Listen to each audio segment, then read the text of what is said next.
Welcome to the Entail AI podcast. Discussions with marketing executives sharing their latest techniques for growing their businesses online. Hello, everybody. Today I have the pleasure of having here with me Oleg Lebedev, CMO, ex Alibaba and ex Barclays, with a lot of experience in marketing for e-commerce and finance. So happy to have you here, Oleg. How are you doing today? It's great to be here. Thanks for having me. Yeah, I'm very good. How are you? I'm fine, thank you. I'd like to speak to you today about marketing strategies for 24 for fintech. But before we start, maybe you can take a moment to introduce yourself, a little bit of your background. Sure. Love to talk about myself, so no problem. So I've got more than 15 years experience in marketing. I work in both really big companies like Alibaba and Barclays, big global corporations, and the startups like 3S Money. And I love working for startups because that's a lot of fun. So I've done quite a few marketing roles over the time, and I think that in fintech and in e-com, marketing is really exciting, although it can be quite different. And a few things are the same, such as the focus on brand and authenticity and trust. And secondly, it's the ability to attract traffic effectively and convert traffic into leads. So those are the two key things that I think unite e-com and fintech or financial services in general. Okay, and which marketing channels are your default or your favorite? As a CMO, you've probably done quite a lot of everything, but I can say for myself, there's often the types of marketing that I'm more attracted to. So what is like your go-to channel usually? I don't have that. I think it all depends on your target customers. So it's really important to understand who your target customer is and where you can find them in the most effective way, and then that's what you do. If it's performance marketing like Google Ads or Meta ads in Facebook or Instagram, could be that, or it could be SEO. So you have to work for a few months to create lots of content to attract people, or it could be offline. Offline also exists. You can go out. You can leave Zoom and go outside on the street, and you can gather your customers there. And actually, for online businesses, going offline can be a very interesting and rewarding journey because nobody else is there. None of your competitors are there. So depends on the customer. Okay, to be honest, I've never done anything offline really. Marketing, that's an interesting approach. Never really thought about this. Um, and in general, in fintech, um, and is there any real change or differences between fintech marketing and other industries, like compared to e-commerce, like which in terms of which channels work, or it has to do with the specific business you're working on? Well, I think there's quite a difference between B2C and B2B fintech versus e-com. So some of the tools are similar, some of the tools are completely different. But I think what is key difference of any financial services marketing to any other marketing is really trust. Trust has to be the absolute top priority. Because it's been proven by psychological research that the way people choose between, say, two products, they do not choose the better product. They choose the product which will perform well and where they have the least risk of losing everything or screwing up or getting treated badly. So people are actually quite risk averse. And in financial marketing, that's multiplied tenfold. So that is really important. Creating trust. Okay, and that's true, I guess, both for B2B and B2C. Absolutely. it's pretty much the same challenge, right? Abs- But you use different measures to do that between B2C and B2B? I think it's created created a bit different. First of all, in B2B, your sales force, because most B2B businesses have a sales force, play a really huge part in creating customer relationship and maintaining a customer relationship, which something that you do not have in the B2C environment. So in B2C, it's about your UX. It's how good your product is, how convenient it is, how quick it is, and the quality of your advertisement and the effectiveness of your conversions. So that's B2C. And B2B, the human factor plays, I feel, a much stronger role. So it's very important to show business owners who are the clients of B2B that they're dealing with real people. Yes, there are technologies, there are tools, there are products, blah, blah, blah. It's all very important, but it's important that the real people would be great. There's a real office and people who go to the real office and you can see faces and you can see their names and what they do. And then their relationship with their salesperson is also incredibly important because technologies fail, rules fail, processes fail, and this is where human interaction and human support can really change everything for the client. And in terms of marketing strategies that you're using now, I mean, I think it's very interesting always for marketers to hear about what people are doing now, because when you look at other businesses and trying to understand what they do in terms of marketing, like looking from the outside can often can feel even like almost like mysterious, you could say. But maybe you can tell us a bit like from your personal experience about like what strategies you're seeing and what works for you now, you know, in 2024 in terms of social media or using UGC, video content, etc.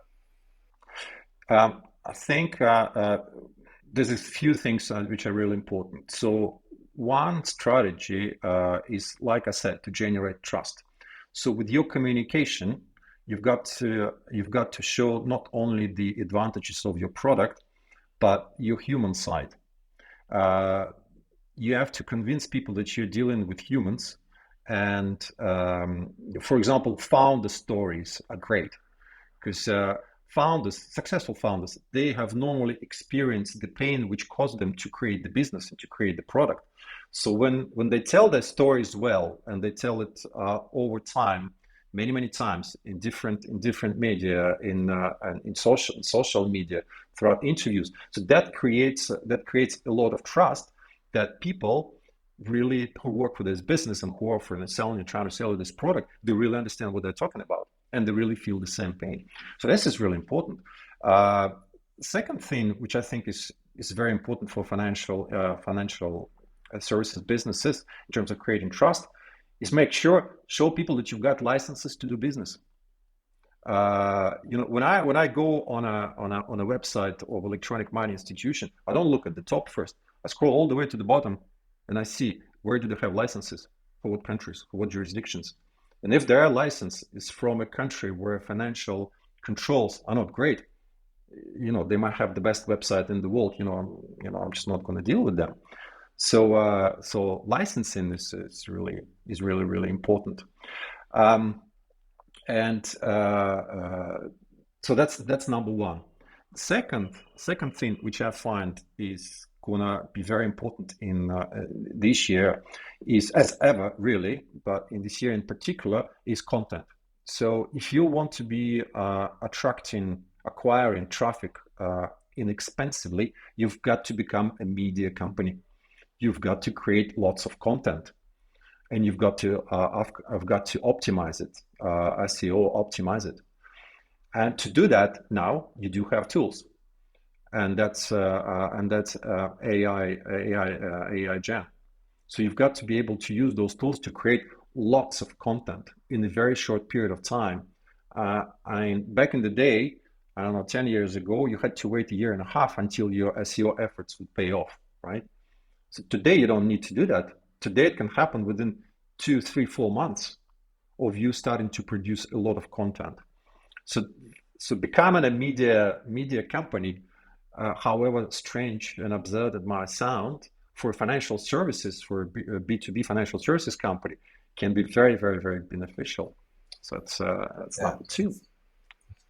You're basically preaching to the choir here, because I often tell people that they really need to become a media company. And I can give you an example. I mean, if you look at the fashion business, like e-commerce that's selling clothes, basically, and let's say they have a line of, I don't know, selling clothes to women, and they have, I don't know, 50 new dresses every month, or they need to like renew their inventory all the time.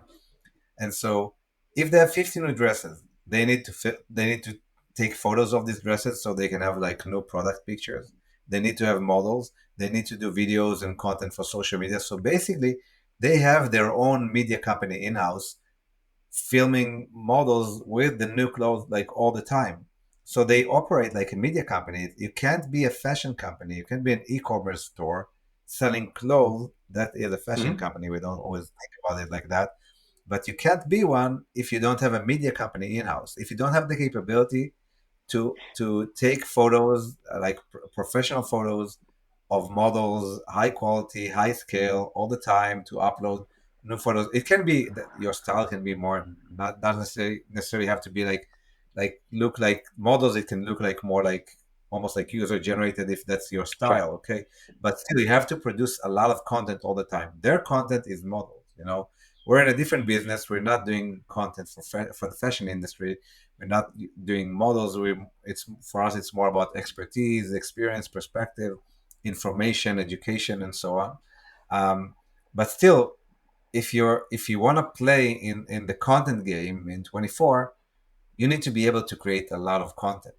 But one of the challenges that we see, especially with AI now, is that it's become very, very inexpensive for companies to create content. For that reason, um,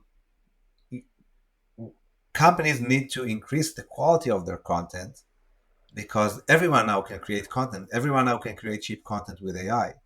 So if everyone can create cheap content with AI, Google doesn't want to index all the content that everyone creates because it's too much. There's a hyperinflation of content.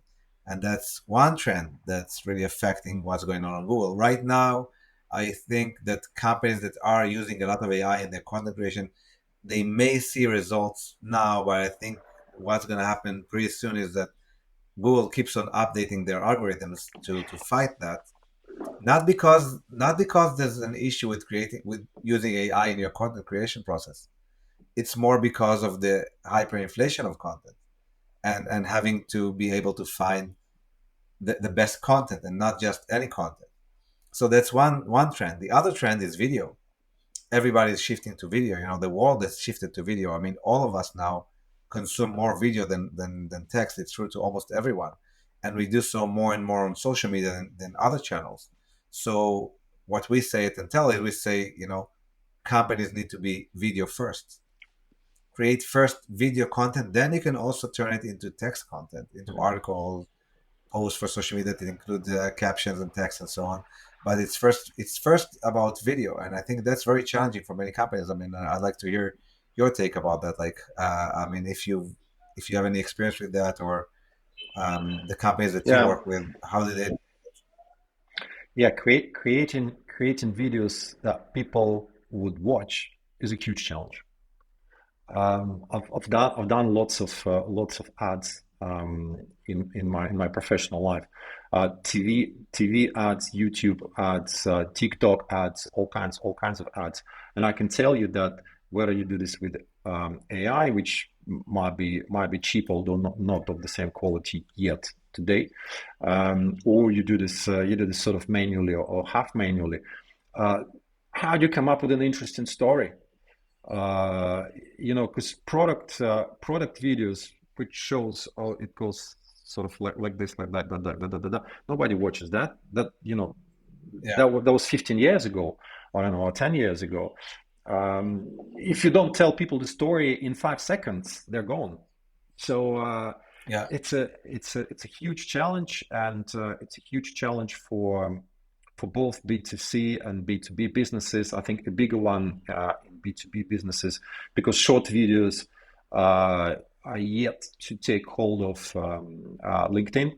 I don't see many short videos on LinkedIn, and for a B2B company, it's very scary to go into TikTok.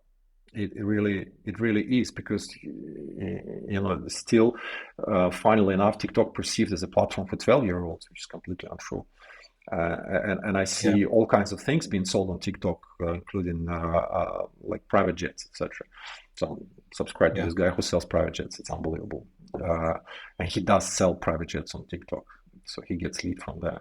So it's a huge challenge. I personally have not cracked it in sort of scaled it for B2 or as a B2B solution, because it needs to be a great story. Occasionally we come up with a good engaging video on LinkedIn, but it's not at scale yet. And what do you think in terms of the difference between paid channels and organic channels? I mean, because it's related to that, because the world's attention is on social media, and it doesn't matter. Like you're saying, people on TikTok, there's a person there selling private jets, and I can believe that. I mean, interesting who that person is. But I can tell you also, in terms of B2B marketing, I see a lot of B2B topics on TikTok that are getting a lot of views. I mean, these are topics about like how to manage your company, HR related topics, driving change in organizations, etc. And these topics get a lot of views, and these are topics that are relevant to business executives, which means that they are there, that the audience is there. Like a child doesn't watch, or like young girls, 12-year-old girls don't watch this type of content, right? So the audience. The challenge is. Sorry to interrupt. You know what the challenge is with this? Because yes, there is content, but if you look at how many content makers in that space are, there aren't that many. I mean, there are millions of businesses around the world, and can you imagine if each of them would have a content maker? So millions of content makers which would produce content of such great quality, just impossible, right? And the people who produce great content on TikTok, they are mostly not. They're so good that they don't work for anybody. They work for themselves, right? And so for a normal business who's got lots of things going on, to find someone who does great TikTok videos for you is extremely rare. It does happen, but it's extremely rare. It's a huge challenge, because because of the type of the platform. But you can have ads on TikTok. So as a performance marketing tool, you can certainly use that. Absolutely. Okay, and I mean, it's true. I can tell you, I mean, both for B2C and B2B, it is quite challenging to find good creators that can work for you. And I think a lot of the challenge lies in the fact that if you're a good content creator, and you already have followers and you're succeeding, you may want to work for yourself. You may not want to work for anyone else, even though just a very small percentage of creators really do make a living out of it. But still, if you're very successful, you want to go on your own way. It's difficult to hire people that will create content for you. And then besides that, another big challenge is that it's not just enough to be a content creator. You need to be an expert, especially in B2B, and in any type of content, any type of product that you sell that requires information or education. Um, in fintech, this probably applies to all the products in fintech. You need information to create trust, to educate the audience, to so they can feel comfortable and trusted to buy a product. And then it's very difficult to find an expert that's also a good creator. And usually the leaders in the company who have the expertise, they don't have the time bandwidth to create content, or it's going to be too expensive for them in terms of time. So I think this is a challenge for all, basically for all the businesses, right? Absolutely. That is very true. So, but we've got to persevere. We can't give up. We've got to look for people who can work with the founders, with the CEOs, with the product owners, and try to tell their story in a fun and creative way. and there are there are examples of that. So and we've got to work with creators, with agencies, with freelancers, and try. But like you said, it's so important that you know the product. So important that you understand the customer pain and what the product does to solve it, and you've got to feel it in your in your bones to be able to do good content. So for financial services, products are often quite complex, and it's not easy especially for a young person without much business experience to quickly understand that and tell a great story in a simple way. So, yeah. Okay. Yeah, I agree. Um, okay, and in terms of like if you're a company, if you want to build a new marketing strategy for a fintech business, do you have a formula? Like, how do you go about it? What steps do you follow when building the strategy? I don't think I'm going to say anything dramatically new. I think the most important thing is to find a big common customer pain, which is not being very well solved today. So, and the most successful stories that I've seen is that when founders have actually experienced the pain themselves, and then looked around and they got proof that it is a common problem, it's a sizable problem, and then went about building their business. I think that's point number one. So you've got a problem, then you've got to have a solution to solve it, a product. So you don't need a website, you don't need a marketing campaign, you need a problem or a product. And the third piece of the puzzle that you need is that you need to be able to close the transaction to get the money for the product. So here's here's your business. This is how you start. Okay, it's oversimplifying everything, of course. When it becomes more complex, when you got some customers and then you've got different acquisition channels and maybe different markets, it's quite important to prioritize, not to burn money. And the prioritization, as far as I'm concerned, is based on one single KPI or target, whatever you call parameter. It's the LTV to CAC, so lifetime value of a customer to customer acquisition cost. And if it's more than 3, you're doing good in that particular segment. And what you need to do is to identify segments with a high LTV to CAC ratio and segments with a very poor one, and then see how you manage that. So you might just stop selling to certain customers, or you might say that on average, I'm actually coming up to a really good LTV to CAC, so I'm going to continue doing the same thing. So I'm sort of cross-subsidizing poorer performance segments, less profitable, but at the end of the day, I'm getting good absolute amount of revenue. So I'm happy with that. But this is the critical part, and this is how I believe everything needs to be managed. And it's the CAC to LTV of a particular segment. Interesting. LTV to CAC to a particular segment. And you're referring, I guess, mostly to paid channels to analyze this. No, I mean, through organic channels, it's also possible, but I would assume that it takes. I mean, if you're starting out with a new strategy, I assume the paid channels are much faster, to build rather than organic ones, right? And also, I mean, organic is often more difficult to measure and to segment, I guess, right? Well, organic channels also have their cost, right? So you need to have someone to produce content to SEO optimized, etc. So you might have an in-house team or you might have an agency. There is cost associated with it. Then if you start building backlinks, so if you start putting content out, placing articles in respectable media and sites with good authority, you got to pay for it. So this carries some cost, but the conversion of organic traffic into business normally is incomparable to performance. So it's always higher. But let us not forget one thing, which is really important, and that's the attribution. So how do you attribute your leads? Believe it or not, even today there are businesses who do last click attribution,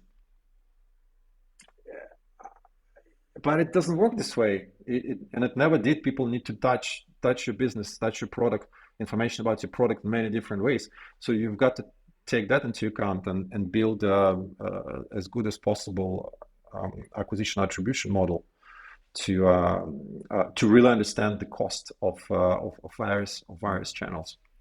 And another interesting aspect of it, I think, because many people do say that organic converts much better than paid. But I think when they say that, because what I can see from our clients, because I mean we do organic. I mean, I think we're one of the only organic marketing platforms. We focus only on organic, either SEO or social media organic. And what happens is, usually when we start working with a business, even if it's a business that does quite a lot of content, I can tell you that the businesses that manage to create content on a large scale are very, very few. It's pretty scarce, pretty rare, I mean. And the businesses that manage to create content and generate traffic, out of those businesses that are probably 5% of businesses, from them, I mean, I haven't seen many that can really, very, very few and far between are the businesses who manage to also convert that organic traffic. The organic traffic that they're converting is mostly branded traffic that goes to their homepage or their product pages, but it's mostly branded. And so branded traffic, of course, converts very well because people are searching for your brand. Like you say, they had previous touches with your brand. Okay, so they saw you on social media, they saw an ad, they saw a post, they heard from a friend, whatever, and then they're searching for the brand, and then the conversion can be very, very high. But another interesting point here is, okay, so we say on one hand, branded traffic, so organic. When people say organic traffic that converts, usually they refer to brand eventually. So branded traffic converts really well. So the question is, how do you increase branded traffic? And that's branding. But I think the kind of like the paradox here is that on one hand you say branded traffic converts really well. I mean, in fact, I just saw a research from Neil Patel that it shows that most of the online sales, I mean, a high percentage of them, I can find it. I can show you this graph. Most of them are come from branded searches. Of course, because you do buy brands. I mean, you buy a Mac or an iPhone or a Samsung Galaxy or whatever, or Nike shoes or Adidas, the clothes, the car that you buy. It's all brands, and so of course most of the sales are branded searches. Most of the branded searches result, or a high percentage of the branded searches convert into sales. But if you tell a company, okay, so let's invest in that, let's get more branded searches to our website. In other words, let's invest in branding, okay? And most performance marketers, which is the biggest part of online marketers, are in performance. It's measurable. You don't do what you can't measure, etc., etc. They don't like to invest in branding because you can't measure it. Yeah. How do you measure it? So on one hand, they say uh, organic brand converts better than anything else. On the other hand, they say, no, we don't want to do branding. We can't measure it. What does it mean to invest in branding? Let's do PPC. We can measure, we can target keywords. Let's target people on Meta, Facebook, Instagram. So how do you reconcile this? How do you, I mean, You if you don't. can prove that brand, You don't. You don't. okay, You fight yeah, the good fight. You fight the good fight. It's impossible because yeah, if you as a performance marketer, you set yourself performance marketing targets, of course you're going to be optimizing towards performance marketing targets. So this conversation is useless because we're talking about completely different things. So you need to talk to people. You need to show them some wins and some losses. You need to switch off performance. If you've got the balls, pardon my French, to do this for some time and see what happens to the traffic and to the leads and to conversions. You've got to be able to work with performance marketers as a one team and test these things. Um, the like the Google Trends, they show you active interest in your brand. You know, if you if your Google Trends graph goes like that, or even like that, it's great. It shows you that you're doing the right job. And if you switch off your performance for some time and see that the graph hasn't really fallen down, hasn't decreased, and your traffic and the quality traffic hasn't decreased, then maybe performance traffic does not play such a big part in it. So you've got you've got to talk to people. It's a difficult conversation, I know, and it's difficult to win this conversation. But I know, and I have data, and I have seen data that if you work over time consistently on your content, and you move strategically from a lead generating business into demand generating business, then the quality of your leads and the cost of your leads, traffic coming in, becomes much higher. And if you look for cases, then there are plenty of cases which exist.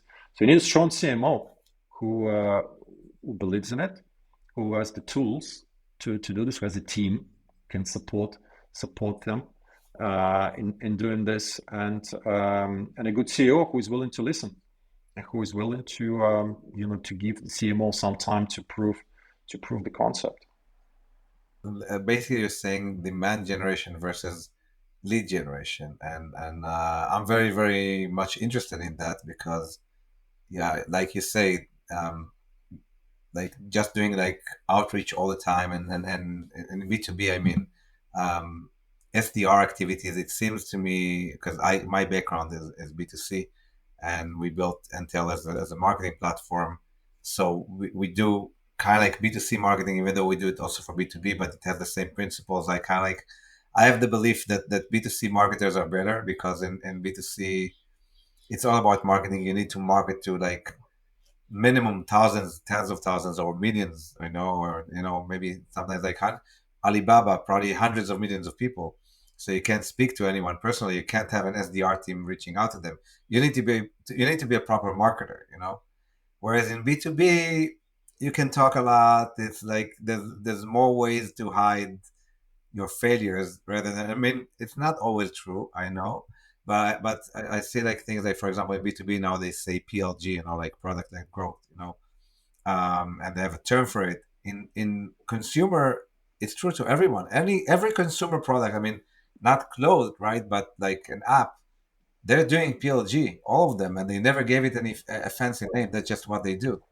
Right. But then when I came into like we started like this company, we started like selling, B2B, and then you start reaching out to people and you start building like this SDR activity. And it seems to me like all the time like so inefficient compared to like the funnels that I built previously in B2C, which is demand gen rather than lead gen. So I really wonder like what's your approach to how to move from what most B2B businesses do, which is lead generation, SDR activities, into demand gen. Because I think that's really the holy grail. If you can build a brand that people search for, if you can reach people in a different way so they're interested in what you have to offer, it's much more valuable than having to reach out to people every time. It's like, again, it's almost like this struggle between paid versus organic. You stop paid, it stops. Organic keeps on working for you in a way. It doesn't stop when you close the phone. Yeah. Well, first of all, we don't kill lead gen. It's a great tool, and you get a lot of business that way. But we know that throughout the year, out of all the customers that potentially are thinking of buying your product or maybe thinking at some time in the future, you've got maybe 5-10% at any given time out of all the potential universe of customers. So these people, a lot of these people are captured through lead generation, through performance marketing, and that's really good. But what about the rest 90%? And you've got to work with these 90% so that when they're ready to buy, the name of your business will be up here, hopefully. What they call top of mind brand awareness. But how do you achieve that? You achieve that by building a demand generation business so that you communicate with them. You build content which is useful to them. You collect their email addresses, so you give them a piece of useful content. Maybe they leave their email address. That's fantastic. Email marketing for B2B is, I think, it's like a phoenix, like a second revival now. Everybody's talking about it, how effective it is, which it is effective, surprisingly. So because you can communicate with them via email, and then when the time comes to for them to buy, you would be at least you would be one of the businesses they would consider, right? Or if there is no email address, you can still continue providing useful content, and so they'll be reading useful things about different things that interest them, and hopefully linking you to that solution to the problem that they have, which is what Brian Sharp is talking about all the time, creating mental associations with your products. You've got to create mental associations with your product in any situation which is applicable to a particular customer pain. It's linked to your product. And so, and if they, and it might sound like really, really basic, but if people have heard about you, then if they see now a Google ad, there's a high chance that they would click on it, right? So what I've seen numerous times, and I've done it myself, doing campaigns for the same audience, a branding campaign, and then a performance campaign. So branding first, and then a performance campaign. The conversion on performance is higher than on the group where they'd seen the branding campaign than where they hadn't seen the branding campaign. But you got to run the branding campaign first. And that campaign could be whatever, YouTube videos, or it could be blog content on your site, or it could be an article which you bought Forbes if you've got So you a few mean you thousand mean bucks to do it. basically you mean basically you target the people first with content that's valuable for them. Absolutely, yeah. That as a branding basically as a branding technique. Yeah, Video, article, doesn't matter. You target them first, and then afterwards you retarget them with a performance campaign to yeah, convert them. yes, absolutely. So like a webinar, or like download the guide, something like that, and then you retarget them. Could be that, yes. This kind of instrument where you've got sort of not a paywall, but a wall to leave your email address. I think this is going away a little bit now, because people are seeing fewer conversions than in the past. So here's sort of some piece Yeah, of content. Then you say, okay, if you want to find gated out more, content. Yeah. here's click there and go there, leave your email address and get it. So very often you don't really get good conversion out of that. But what works better, I find, is content which you provide on your own website, and it works better like a blog content. It works better for both ways. So first of all, it really helps SEO optimization, search engine optimization, all right. And secondly, it helps remember the brand much better, because if you read that content on your own website, then the link to your product is much stronger. And then if you ask them, if you say, okay, if you like that article, would you like to receive more like that, and leave them the opportunity to leave their email address, so the conversion on those emails later on would be higher than if you've got this sort of the paywall. I forget what they call it. That works more effectively, because you're not forcing people into anything. You're just saying you like it, you want more of that.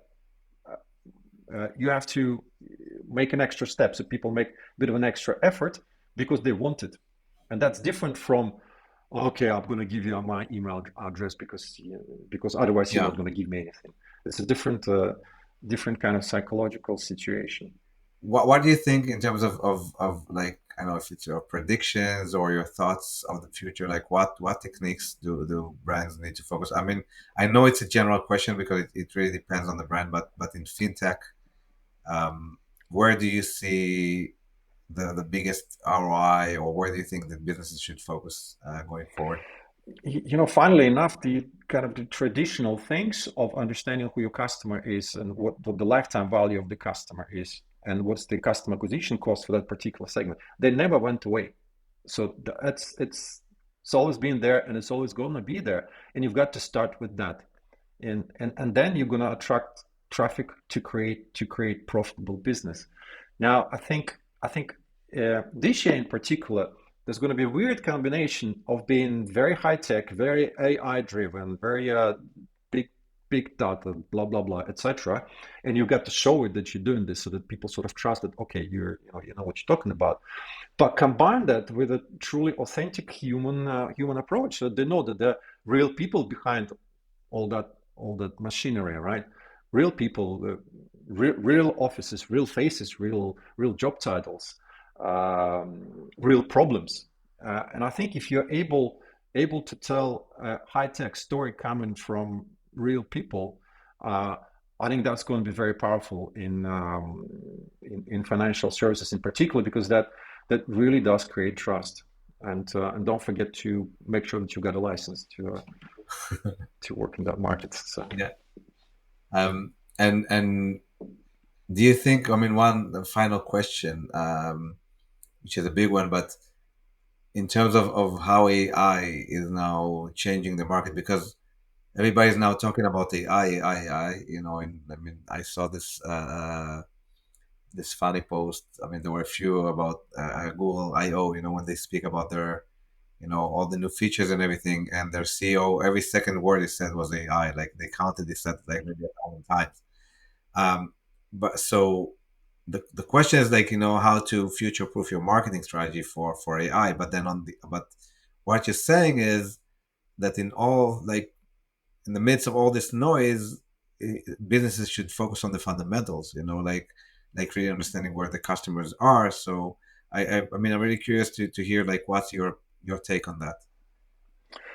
Um, from the many AI tools I've seen, one really stood out to me, and it's a tool, it's a neural network which helps you define your go-to-market strategy, which analyzes basically all of the Mhm. publicly available information, and then gives you a roadmap. So highlights customer pains, shows what your solutions you have to solve those pains, what are the solutions of competition, where are the white spaces, and then how to communicate your product advantages into those white spaces. So this was an amazingly practical tool to me that I've seen maybe in the past 6 months, because I mean, LinkedIn is full of posts. Here is 10 ChatGPT prompts which will change your life. No, they won't, unless you're a good prompt engineer. And if you're Yeah. a good prompt engineer, you're gonna have a really profitable year this year, and next year and the year after that, I'm sure. So